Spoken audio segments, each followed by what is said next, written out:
Start అవుతున్నాయి. ప్రధానంగా ఏదైతే ప్రధాన ప్రతిపక్షం మాత్రం ఖచ్చితంగా ప్రజల పక్షాన ఉంటూ నిత్యం ప్రశ్నిస్తూనే ఉన్నది. సర్కారు మాత్రం దేనికి సమాధానం చెప్పలేని అంశం. ప్రధానంగా చాలా సమస్యలు ఉన్నాయి. చాలా అంశాలకు సంబంధించి కూడా అసెంబ్లీలో బీఆర్ఎస్ ఎమ్మెల్యేలు లేవనెత్తడానికి సిద్ధమవుతున్నటువంటి అంశం. దీనికి సంబంధించి మీరేమంటారు?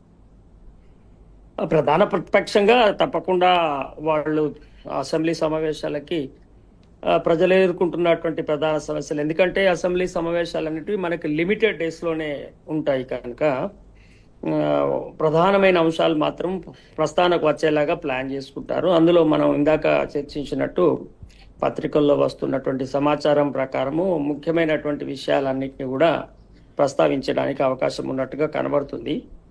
కానీ ఏమవుతుందంటే రాష్ట్రంలో పరిస్థితి కొంత గందరగోళం అయింది. ఏమంటే ప్రభుత్వం కూడా, కాంగ్రెస్ పార్టీ కూడా ఎందుకో వాళ్ళకు అధికారం ఇచ్చినటువంటి ప్రధానమైన అంశాలు ఏవైతే ఉన్నాయో, అంటే వాళ్ళు వాగ్దానం చేసినటువంటి ప్రజలకి ఎన్నికల ముందు వెళ్ళి ఎట్లయితే వాళ్ళు అధికారం పొందినారో ఆ ప్రధానమైన అంశాలని అకారణంగా ఎందుకో పక్కన పెట్టి సంబంధం లేని అంశాలన్నీ తెర మీదకి తీసుకొచ్చి అవి ప్రధానమైన అంశాలుగా ఇవాళ కార్యాచరణ చేసుకుంటూ పోతున్నటువంటి తీరు ఏదైతుందో, తర్వాత అడ్మినిస్ట్రేషన్ అనేది ఖచ్చితంగా వైఫల్యం చెందుతున్నటువంటి పరిణామాలు రాష్ట్రం అంతా కనబడుతున్నవి. మూడొకటి ఏంటిదంటే అధికారం ఉందని చెప్పేసి ఈ వ్యవస్థలను పూర్తిగా దుర్వినియోగం చేస్తున్నటువంటి పరిస్థితి కూడా మనకి పరిశీలనలో కనబడుతున్నది. ఈ మూడు అంశాలు రాష్ట్రంలో ఈ గందరగోళానికి ఒక ప్రధాన కారణమైనవి. ఈ నేపథ్యంలో జరుగుతున్నటువంటి అసెంబ్లీ సమావేశాలలో, ఇంతకుముందు జరిగిన అసెంబ్లీ సమావేశాల్లో కూడా ఇందాక మన ప్రస్తావన వచ్చినట్టు ప్రతిపక్షాన్ని స్పష్టంగా సమస్యల మీద అడగనిచ్చేటువంటి అవకాశం ఇవ్వకపోవడము, లేదంటే ఇష్యూ డైవర్ట్ చేసి అక్కడ గందరగోళం అయ్యేటువంటి ఒక వాతావరణాన్ని సృష్టించే ప్రయత్నం చేయడము, అసెంబ్లీ సమావేశాల ముందు ప్రతిసారి ప్రతిపక్ష నేతల మీద ఏవైనా ఆరోపణలు పెద్ద మొత్తంలో చేసి చర్చను పత్రికలు, మీడియా లేదా అసెంబ్లీలో కూడా గట్టిగా మాట్లాడితే ఆ అంశాలను ముందుకు తీసుకురావడం ద్వారా ప్రజా సమస్యలను పక్కదో పట్టించాలంటే ఒక యాక్చువల్గా అంత పెద్ద స్థాయి రాజకీయాలలో, రాష్ట్ర పరిపాలనలో అట్లాంటి చిన్న చిన్న విషయాలు, వ్యక్తిగతమైన విషయాలు యాక్చువల్గా చర్చకు రాకుండా చూడాల్సినటువంటి అవసరం ఉంటుంది. కానీ ఏంటంటే ఇక్కడ సమాధానాలు లేవు కనుక ఎట్లా చేసి ఇప్పుడు దీన్ని డైవర్ట్ చేయాలనేటువంటి ఒక పద్ధతి కొనసాగుతున్నట్టుగా మనకు స్పష్టం అవుతుంది. కాబట్టి అసెంబ్లీ సమావేశాలు ప్రతిపక్షాలు ఈ ప్రభుత్వం తీసుకుంటున్న నిర్ణయాల మీద ఒక నిరసనలుగా మాత్రమే జరుగుతాయి, కానీ పెద్దగా ప్రభుత్వం నుంచి సమాధానాన్ని మనము ఆశించే పరిస్థితి ఇప్పుడు ఉన్నటువంటి ప్రభుత్వం దగ్గర మనకి కనబడతలేదు అనేది నా అభిప్రాయం.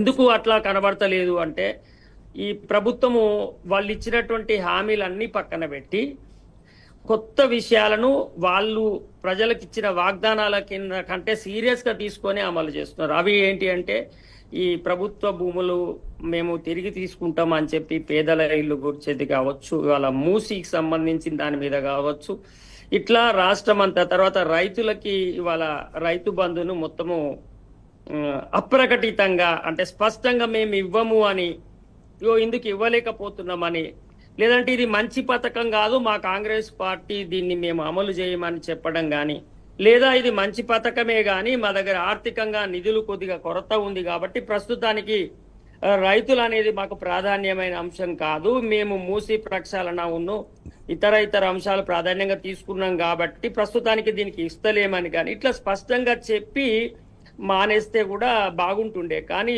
చెప్పకుండానే మానేయడం, తర్వాత ఇవాళ పత్రికల్లో వచ్చినట్టుగా 1 ఎకరానికే ఇస్తాము మిగతా వాటికి ఇవ్వము అని చెప్పి ప్రస్తుతానికని, తర్వాత ప్రతి ఎన్నికలప్పుడు నెక్స్ట్ వారంలో పడతాయని చెప్పి వేయకపోవడం కానీ, ఇట్లా ఏంటంటే ఒక ప్రభుత్వ అధినేతనే అనేక సార్లు ఒకే విషయం మీద చెప్పిన మాటలను నిలబెట్టుకోపోవడం అనేది ఏమైతుందంటే ఈ ప్రభుత్వం మీద ఉన్న క్రెడిబిలిటీ పోయి సీరియస్ గా నిధుల కొరత కాదు, అసలు నిధులే లేవు, ఖజానా ఖాళీ ఉందని చెప్పేసి అనేక సభల్లో సమావేశాల్లో చెప్తున్నటువంటి పరిస్థితి మనం చూస్తా ఉన్నాం ఓపెన్ గా.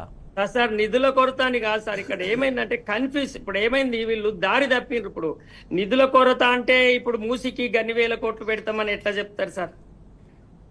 ఇప్పుడు కొత్తగా స్కూల్స్ అని తీసుకొస్తున్నారు, వాటికి కొన్ని వేల కోట్ల రూపాయలు అమలు చేస్తున్నారు. కాదు, అక్కడ ప్రాధాన్యత క్రమాలను మార్చుకున్నది కాంగ్రెస్ పార్టీ.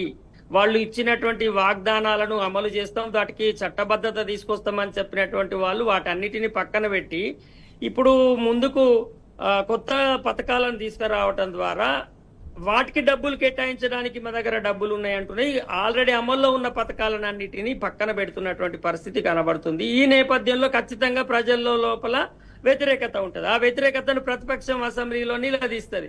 దానికి సమాధానం చెప్పడానికి ఇప్పుడు ప్రభుత్వం దగ్గర ఎట్లా ఉంటది అవకాశం ఉంటది చెప్పండి? ఉండదు. ఎందుకంటే స్పష్టంగా ఇస్తలేంది కననే పడుతుంది కదా.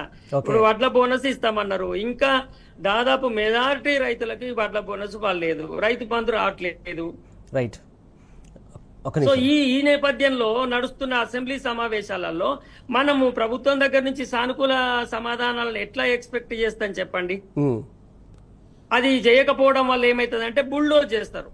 బుల్డోజ్ చేసి దీన్ని పక్కదో పట్టించి వ్యక్తిగత అంశాలు, రాజకీయ అంశాల ముందుకు తీసుకురావడం ద్వారా ఒక మంచి చర్చ జరిగేటువంటి అవకాశం అయితే ఇప్పుడు ఉన్న అసెంబ్లీలో కనబడతలేదు. ఖచ్చితంగా పెద్ద ఎత్తున నిరసనలు దాని రూపంలోనే జరుగుతాయి. తర్వాత అన్ని వర్గాలు, రైతులు, ఇప్పుడు ఇండ్లు కోల్పోతున్న వాళ్ళు, తర్వాత వీళ్ళందరూ ఇప్పుడు నిరుద్యోగులు ఈడ్చి పారేస్తున్నారు. నిరుద్యోగులతో ధర్నాలతోనే రాజకీయాలతో ముందుకొచ్చి ఆనాడు విజయం సాధించిన వాళ్ళు ఇవాళ నిరుద్యోగులను ఈడ్చి వ్యాన్లలో వారేస్తున్నారు. వాళ్ళందరూ రేపు పొద్దుగాల అసెంబ్లీకి ముట్టడికి వచ్చేటోళ్ళు ఆర్టీసీ కార్మికులు ఆల్రెడీ సమ్మె ప్రకటించారు.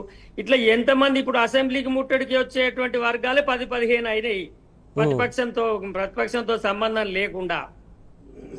అంటే బాధితులుగా ఉన్నట్టు వాళ్ళే ఇప్పుడు యాక్చువల్గా ఇదంతా వీళ్ళు క్రియేట్ చేసుకున్నారు. మిస్ అడ్మినిస్ట్రేషన్ తోటి వాళ్ళు ప్రకటించింది కాక వేరే వేరే ప్రాధాన్యత ఇవ్వడం వల్ల ఇన్ని రకాల సమస్యలు రాష్ట్రంలో సృష్టించుకున్నారు. ఇది రేపు పొద్దుగాల అసెంబ్లీ ప్రశాంతంగా ఎట్లా నడుస్తుంది? నడవదు. ఎందుకంటే ఇటు ఆర్టీసీ కార్మికులు సమ్మె ప్రకటించారు, రైతులు ఆల్రెడీ తీవ్రమైనటువంటి ఆగ్రహావేశాలతో ఉన్నారు, నిరుద్యోగులు విపరీతమైనటువంటి ఆగ్రహావేశాలతో వాళ్ళ మెరుపు సమ్మెలు చేస్తే అరెస్ట్ అవ్వడానికి కూడా వెనకాడతలేరు. ఇలాంటి అనేక రకాల పరిణామాలు, సిచ్యువేషన్స్ మధ్య ఇవాళ అసెంబ్లీ జరుగుతుంది. ఈ అసెంబ్లీని ప్రతిపక్ష పార్టీగా అట్ ది సేమ్ టైం పౌర సమాజం, ప్రజలు, ఈ బాధిత వర్గాలు కూడా ఖచ్చితంగా ఈ అసెంబ్లీ సమావేశాలకు వ్యతిరేకంగా పెద్ద ఎత్తున నిరసనలు తెలియజేసే అవకాశాలు మాత్రం తప్పకుండా